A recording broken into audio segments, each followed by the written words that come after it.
City India news Telugu గత దాదాపు వారం రోజుల నుంచి ఇక్కడ నిరాహార దీక్ష కార్యక్రమాన్ని చేపట్టిండ్రు.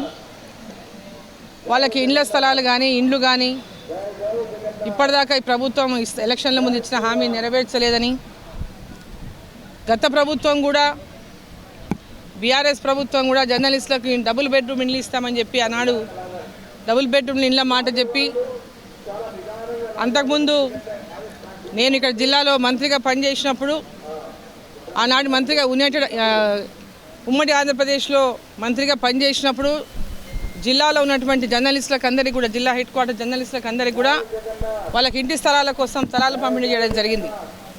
అయితే బీఆర్ఎస్ ప్రభుత్వం అధికారంలోకి వచ్చిన తర్వాత ఆ స్థలాలన్నీ లాక్కున్నది డబుల్ బెడ్రూమ్ ఇస్తామని.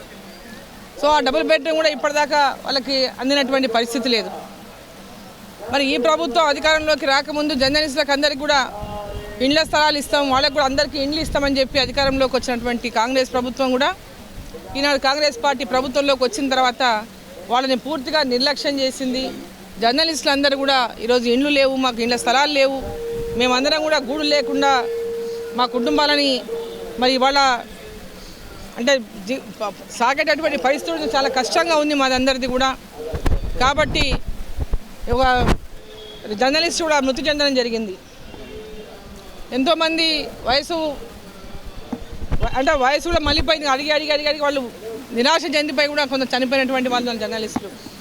సో ఈ రాష్ట్ర ప్రభుత్వం, రాష్ట్ర ముఖ్యమంత్రి రేవంత్ రెడ్డి గారు మహబూబ్నగర్ జిల్లాలో ఈ ధర్నా మరి పెద్ద ఎత్తున దీక్ష చేస్తున్నటువంటి జర్నలిస్టులకు అండగా నిలబడాలని, వాళ్ళకి భరోసా కల్పించాలని.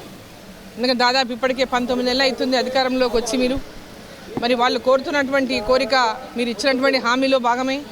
కాబట్టి వాటిని ఎమ్మడే వారికి అందరికీ కూడా ఇండ్ల స్థలాలు, అదేవిధంగా ఇండ్లు కేటాయించాలని చెప్పి వేదిక ద్వారా ముఖ్యమంత్రి గారిని నేను కోరుతా.